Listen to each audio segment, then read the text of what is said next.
বন্ধুরা, চিরসখা ধারাবাহিকের আজকের পর্বে দেখানো হয়েছে মিঠিল কমলিনীকে বলে, জানো তো কাকিমা, মিঠি আর কৃষাণু মানে ওদের সম্পর্কটা তৈরি হতে দেখছি। এটা দেখেও খুব ভালো লাগছে। যদিও মিঠি মুখে মুখে বলে ও কৃষাণুকে পছন্দ করে না বা রেগে রেগে থাকে, তবে আমি জানি মিঠি মনে মনে কৃষাণুকে ঠিক পছন্দ করে।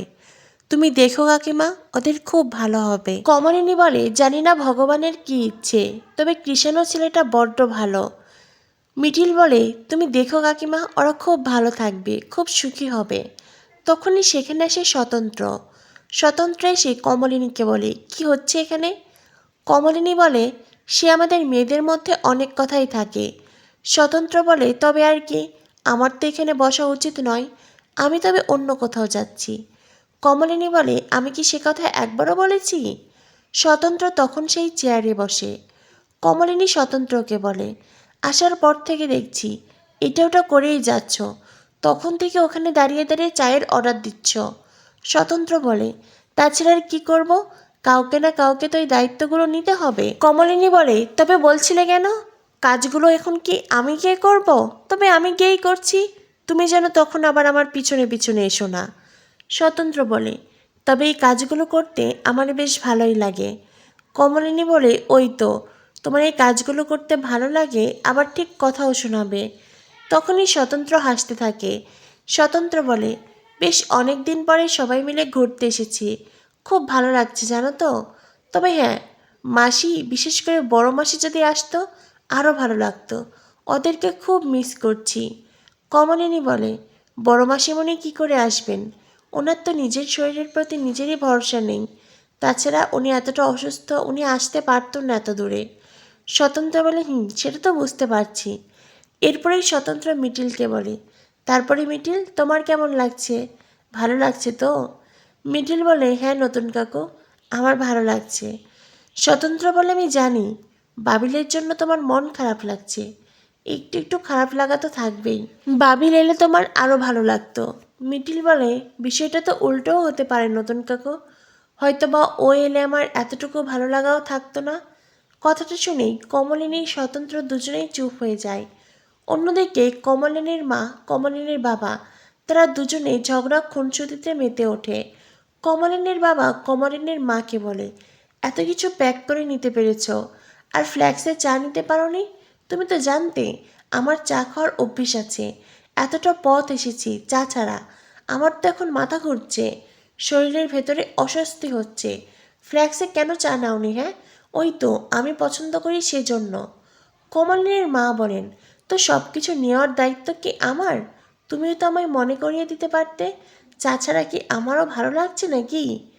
কমলিনীর বাবা বলে, চা যদি এতই প্রিয় হতো তবে মিষ্টি ফিষ্টি এসব না নিয়ে আগে চা তুলতে। কমলিনীর মা বলেন, তো তুমি বা কেন মনে করলে না তোমার যখন চা এতই প্রিয়? এই নিয়ে দুজনেই ঝগড়া করতে থাকে। কাকামণি তখন কমলিনীর মা আর বাবাকে সামলাতে চেষ্টা করে। কাকামণি তার দাদাকে বলে, দাদা দেখো, তুমি অন্তত আমাদের যাওয়াটা নষ্ট করে দিও না, এখন তো মনে হচ্ছে তোমার জন্য আমাদের যাওয়াটাই ক্যান্সেল হবে। কমলিনীর বাবা বলে, এখন তো সব দোষ আমার, তাই না? আর এই ভদ্রমহিলা যে ফ্ল্যাক্সের চা আনেনি তার কোনো দোষ নেই। দুজনের ঝগড়া শুনে স্বতন্ত্র, কমলিনী সবাই সেখানে উঠে আসে। সবাই জানতে চায় কি হয়েছে। কমলিনীর বাবা বলেন, কি আর হবে, আমি চা খেতে পছন্দ করি, আমার চা দরকার পড়ে, সেই জন্য উনি চা নেননি। উনি সব কিছু প্যাকিং করেছেন আর ফ্ল্যাক্সের চা নিতে পারেননি।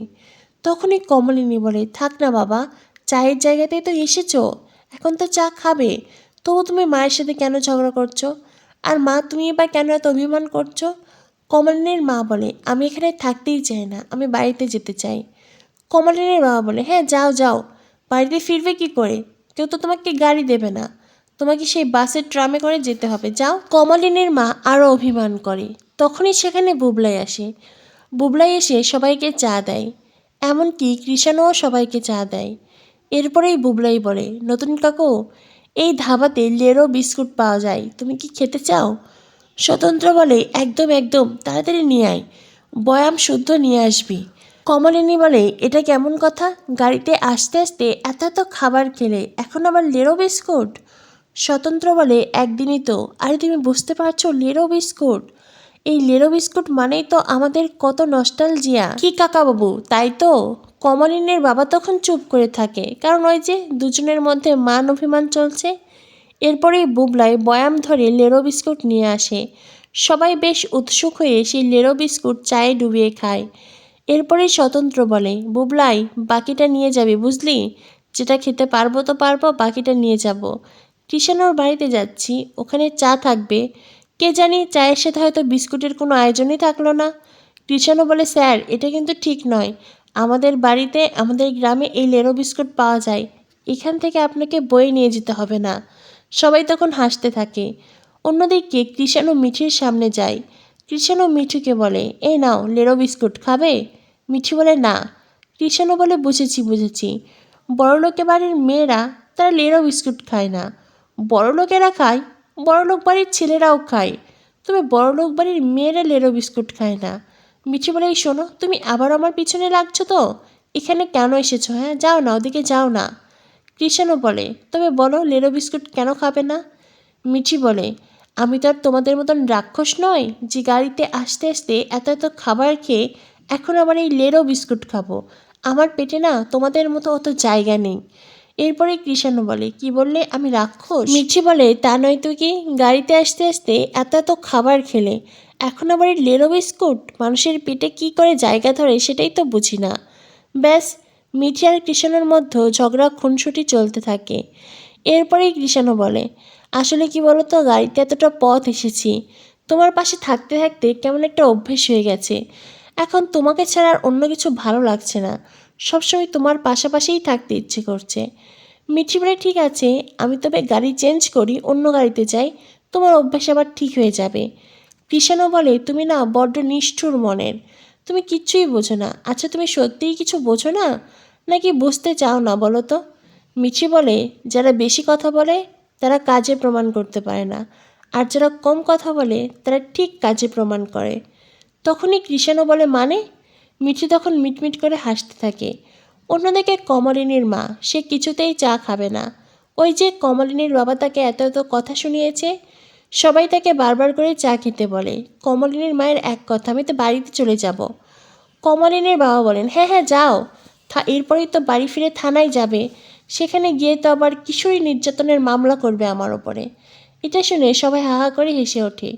কমলিনীর মা বলে, সবাই আমাকে নিয়ে বিনোদন পাচ্ছে, সবাই আমাকে মজার পাত্র ভাবছে, তাই না? তোমরা সবাই আমার পিছনে লেগেছ।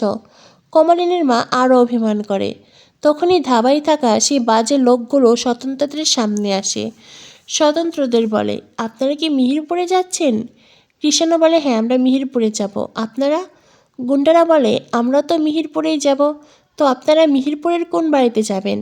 কৃষাণু বলে, আমরা সেনগুপ্ত বাড়িতে যাব। ব্যাস, গুন্ডারা বাড়ির ঠিকানা জেনে নেয়, কিন্তু কৃষাণুরা বুঝতেও পারে না। এরপরেই গুন্ডারা ওখান থেকে ভালো মানুষই দেখিয়ে চলে যায়। অন্যদিকে কমলিনী তার মা বাবাকে বলে, অনেক হয়েছে, এবার তোমরা থামো, নইলে আমাদের যাওয়াটাই ক্যান্সেল করতে হবে। এই বলে সবাই মিলে উঠে দাঁড়ায়। কমলিনীর মা যদিও যেতে চায় না।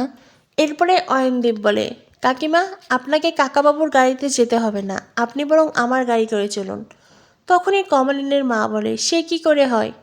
আধ ঘন্টা বাদে লোকটার ঔষধ আছে, কে তাকে মনে করিয়ে দেবে? কমলিনীর বাবা বলে, কেউ না মনে করালে আমি ওষুধ খাবোও না। কমলিনীর কাকামণি বলে, দাদা, বৌদির জন্য তুমি বেঁচে আছো, আর তুমি এতটা অকৃতজ্ঞের মতন কথা বলছো? ব্যাস, আবারও দুজনের ঝগড়া খুনসুটি চলতে থাকে। আর এইভাবেই তারা গাড়িতে করে মিহিরপুরের উদ্দেশ্যে বেরিয়ে পড়ে। অন্যদিকে গুন্ডারাও কাউকে একজনকে কল করে, ভীষণ মালদার পার্টি এসেছে, কার মুখ দেখে যে আজ তারা উঠেছে, বড় দাও মারতে পারবে। এরপরে গুন্ডারাও স্বতন্ত্রদের গাড়িকে ফলো করে মিহিরপুরে যায়। তো বন্ধুরা, বুঝতেই পারছো, মিহিরপুরে ঘুরতে এসে মহা বিপদে পড়তে চলেছে স্বতন্ত্ররা। কী হতে চলেছে চিরসখা ধারাবাহিকে? চিরসখা ধারাবাহিকের পরবর্তী আপডেট পেতে আমাদের সাথেই থেকো। ধন্যবাদ সবাইকে।